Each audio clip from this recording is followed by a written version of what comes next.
Welcome back to Metric Conversion and Dosages. Today we're going to talk about syringes and parenteral medications. Medications that are injected into the body are called parenteral medications, and they're packaged in different forms, ampules, vials like this one that contains a liquid preparation of heparin, or powders that must be reconstituted before they can be administered in an injection. We will not cover all facets of parenteral medications in this course. We're going to be concerned about calculating the proper dosage to be injected. So what volume should you fill a syringe with? What type of syringe should you use? And before you start filling that syringe, is the prescribed dose and the volume that you have calculated within the safe dosage range for that medication? Let's talk about syringes first. The syringe is actually just composed of these two parts. If you add the needle to that, you get your syringe and needle. Okay, we're not going to spend time talking about the entire assembly or the bevel. We are going to be most interested in the barrel and the calibrations on the barrel and the plunger, but especially the top ring of the rubber stopper. I think it makes sense that the end of the syringe that goes toward the pointy thing is the tip, but it is also called the top. Thus, the top ring of the rubber stopper is closest to the tip of the syringe. Before talking about how we use the top ring so that we know how much medication we have pulled into the syringe, let's take a look at the barrel of a syringe, or rather multiple barrels. Okay, here are some common syringes, common sizes. When we talk about these syringes, for the most part, we talk about their size. We name them by their size. For instance, this first one is a 35 milliliter syringe. Second one's a 12 milliliter, a 5 milliliter, a 3 milliliter, these two are a little bit different. We'll talk about those in a moment. Let's look very closely at the 35 milliliter syringe. Between each of these large tick marks or lines, we have 4 smaller tick marks. And how many numbers are there between 5 and 10? There are 4. Those numbers are 6, 7, 8, and 9. This is 5 milliliters. This is 6 milliliters. That means that every time you move one tick mark from the top or the tip, you have added 1 milliliter in volume to the syringe. Let's look at the next syringe. This is our 12 milliliter syringe that we're going to focus in on. And this time, each of these numbers, the 1 and the 2, for instance, indicate 1 milliliters and 2 milliliters. In other words, there is only 1 milliliter of volume difference between 2 milliliters and 1 milliliter, which makes sense. But then we have these tick marks, and we have 1, 2, 3, 4 tick marks, meaning that breaks it into 5 spaces. So what does that space between one and the next small tick mark indicate? It actually indicates 0.2 milliliters. That would mean that we would have, at this point, 1.2 milliliters. At this point, 1.4 milliliters. If you add another 2/10, 1.6 milliliters, and 1.8 milliliters, because if you add 2/10, then you're down here at 2 milliliters. Let's compare this to the 5 milliliter syringe. I wonder, will it fit?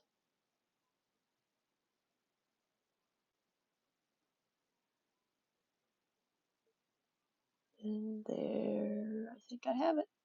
Ta-da! Exactly the same. between 1 milliliter and 2 milliliters. The only difference between these two,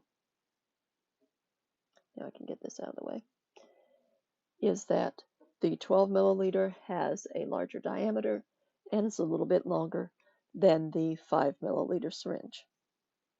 All right, so let's take a look at the 3 milliliter syringe. Is it the same? Could I fit the same system on it? Well, let's see. I can fit those 4, because there are 4 between the 2 ticks. Let's see, oh, but I started at 1, right? With the others, let's start with 1 on this one, and 4 between, 4 tick marks. There we go. So we're going from 1 milliliter to 2 mil. No, we are not. Take a look at that. We are not going to 2 milliliters. We are going from 1 to 1.5 milliliters on this one. So that changes, yep, everything. Okay, except for the milliliters. Didn't need to change that. But 1 milliliter and 1.5 milliliters. There are 4 tick marks between 1 milliliter and 1.5 milliliters, so these cannot be 0.2 of a milliliter difference in volume. These are only 1/10 of a milliliter in volume. Therefore, this first tick mark here, it's a little bit off, is 1.1 milliliter, 1.2, 1.3, 1.4, and that gets us all the way up to 1.5 milliliters. So the space between tick marks is a little bit different on this syringe. Whenever you're using a syringe, make sure you can interpret the tick marks appropriately. All right, now we're going to this 1.0 milliliter syringe, but this syringe is often called by another name. It is so small that it's used to give vaccinations to infants. It's used for subcutaneous medications and tests such as for allergies or tuberculosis. So this is also known as a tuberculin syringe. Okay, and 1.0 milliliters is the total amount. Now, between each of these large tick marks, there's actually one halfway. The whole difference between the two of them is 0.1 milliliters, and there are 10 total tick marks between 0.5 and 0.6. Therefore, each space between those tick marks, such as these two, would be equal to 0.01 milliliters. Therefore, here we would have 0.51 milliliters, 0.52 milliliters, etc., etc., 0.55 milliliters for this large one halfway, and it would continue on down the syringe. So you can see we've gotten to a point where each of those tick marks is a tiny increase in the volume. If you take a look here at this 0.5 milliliter syringe, sometimes also called a tuberculin syringe, but to differentiate, this would be a 0.5 milliliter tuberculin syringe, even though it goes up, doesn't it, to 0.55 milliliters as its greatest amount. It's usually called by the largest tick mark that is actually labeled with a number. But in this case, we have basically the same difference or the same measurements between marks and between the tick marks in this one as we did in the previous tuberculin syringe. They can be read the same way. This one's just smaller. Let's take a look at how to read syringes that are partially filled. So for this syringe, let's take a look at the top ring. The edge of the top ring is here. Now it's hard to see with the stopper where it is, but there is a 1 written here near this large mark. So we're looking at the smaller mark just before that, and it may be easier to see here. This would be the 0 amount. 0.1, 0.2, 0.3, 0.4, 0.5. So each of these is a 10 milliliter. And this syringe is filled to 0.9 milliliters, or 9/10 of a milliliter. This picture is a little bit hard to read, so the arrow indicates the top ring of the stopper. So this syringe, which is a 0.5 milliliter tuberculin syringe, is filled to 0.3 milliliters. Now, this device here is just a safety device. It doesn't affect the name of the syringe unless you want to call it a low-dose tuberculin safety syringe. Here is yet another type of syringe. This is an insulin syringe used to administer subcutaneous injections of insulin. Notice, instead of being calibrated in milliliter amounts, the insulin syringe is calibrated in units. These units refer to standard units of potency, or USP. Insulin can be prepared in different concentrations. The most common one in the United States is U100, which means 100 units, or 100 USP, per milliliter. Other concentrations of insulin are formulated, such as U500, but it's only for people who are very insulin resistant. And U40 insulin is used in some countries, but in the United States, insulin is generally standardized to U100. So that's what we will be talking about in this course. The insulin syringes we'll be looking at are standardized to U100, and this one specifically, it has a 100 there, but it means it contains 100 units of U100 insulin. Which, if you do the conversion, means it contains 1 milliliter. Insulin syringes come in different sizes as well. There is a 50 unit size and a 30 unit size.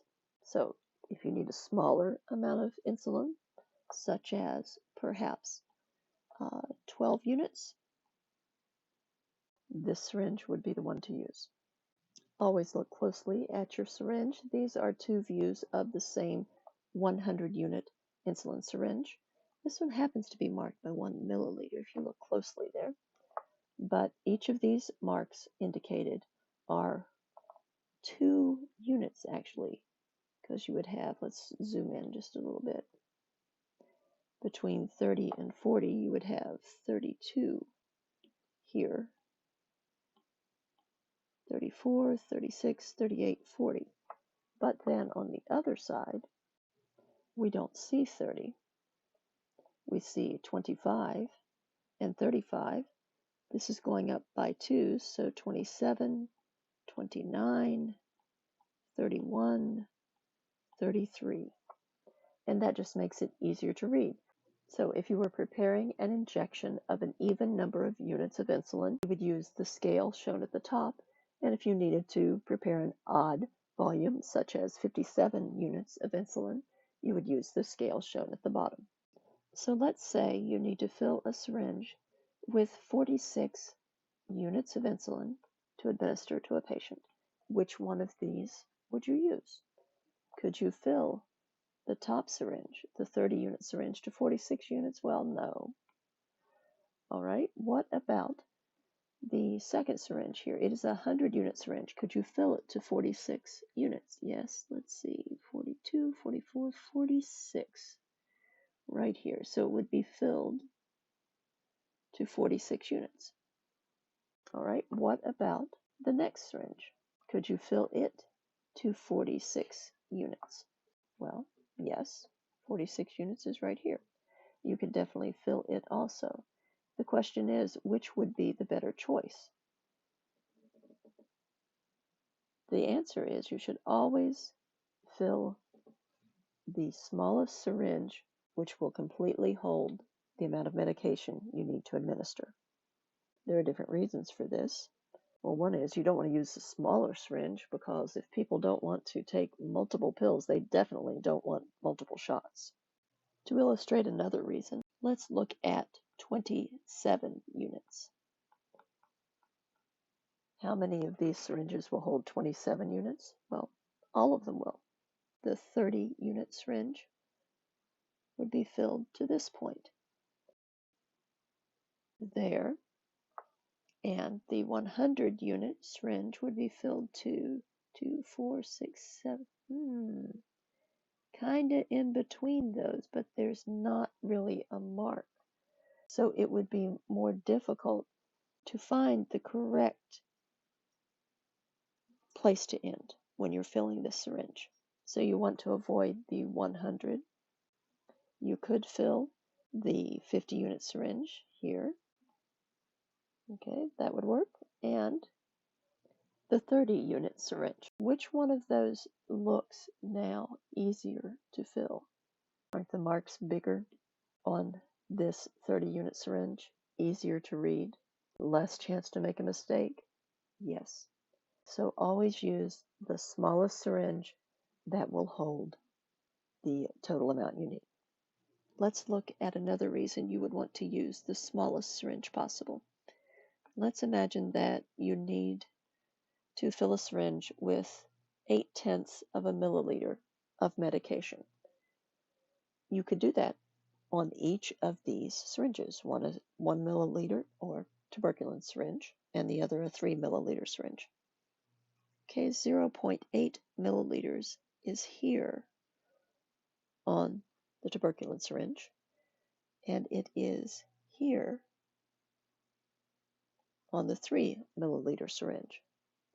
But let's say this is where you want to fill it to, but you're accidentally off by 1 mark, 1 tick. You miscount somehow, and you fill it either to here or to here. 1 tick, easy to do. Not a good idea though. Double check, triple check, okay? But let's see what the difference is. With the 3 milliliter syringe, okay, the difference is you went all the way up to 0.9 milliliters when you intended to be at 0.8 milliliters. The difference there, 0.1 or 1/10 of a milliliter. That's the absolute difference. What percentage of error did you have by overfilling it? Okay, the original amount, what you wanted to fill it to, was 0.8 milliliters. That division gives you 0.125, or to a percentage, that is 12.5% error. Okay, let's see what happens if instead of the 3 milliliter syringe, you use the tuberculin syringe. All right, we have a little different reading there, 1 tick difference. You're going from 0.8 to right there, 0.81. So not as much of a difference. 0.81 minus 0.8 leaves you 0.01 milliliter error. So this 1 tick difference gave you a much smaller absolute error and a much smaller relative error. Or the percentage difference here is 1.25%. A much smaller error. So again, choose the smallest syringe you can.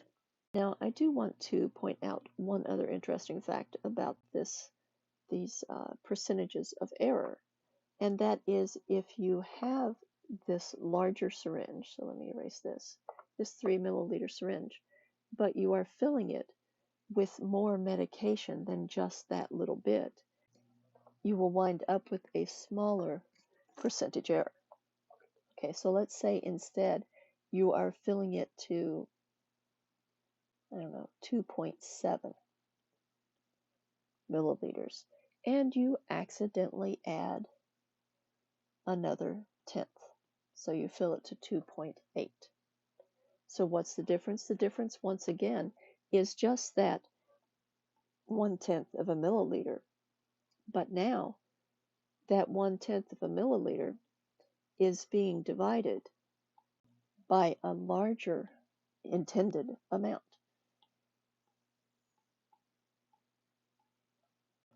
So in this case, our decimal equivalent to that ratio is this, which gives us a percentage of 3.7%. So the absolute difference here was 1 tick, or 1/10 of a milliliter. But when we had more medication in the syringe, our error here was a smaller percentage than the original error that we looked at with this 3 milliliter syringe. Should have indicated here. Both of those are calculated on the 3 milliliter syringe. All right, let's apply what we've learned so far. Let's imagine you have an order for meperidine, 100 milligrams intramuscularly every 4 hours as needed for severe pain. Let's start with the order, as always. 150 milligrams. Okay, and the concentration we have is 100 milligrams per milliliter, so I'm going to take the reciprocal of that ratio. Okay, let's see, 50 goes in here twice, 50 goes in here 3 times, my milligrams cancel, and I have 3/2 of a milliliter, or 1.5 milliliters. Now I need to choose the correct syringe with which to administer this medication. All right, so which one of these syringes should I use? 1.5 milliliters. Will that even fit in the tuberculin syringe? No. Okay, let's move on to the 3 milliliter syringe. Where would that be? 1.5 milliliters would be right here. So that's a possibility. 5 milliliters. Can we fit 1.5 milliliters in a 5 milliliter syringe? Of course. 1.24, well, right in between. A little bit hard to gauge if you're right, so definitely the 3 milliliter is the way I would go. And that concludes this discussion of parenteral medications and syringes. Please let me know if you have any questions.